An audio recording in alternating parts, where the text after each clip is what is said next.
Step 1. Visually inspect the helicopter's body for damage, focusing on cracks or loose panels that could compromise structural integrity.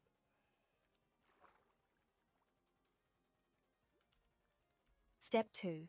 Clean and check cockpit windows for any damage or obstructions to ensure they provide clear visibility for safe operation. Step 3.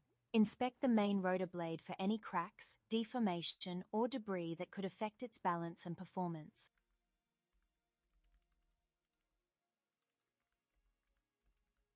Step 4. Check the tail rotor for security and intactness to maintain stability and control during flight.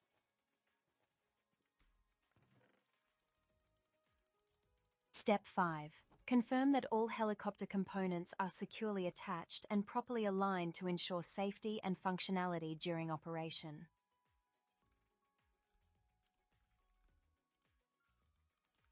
Step 6. Perform a thorough walk-around to ensure all inspections are complete and the helicopter is safe for flight. That was the final step.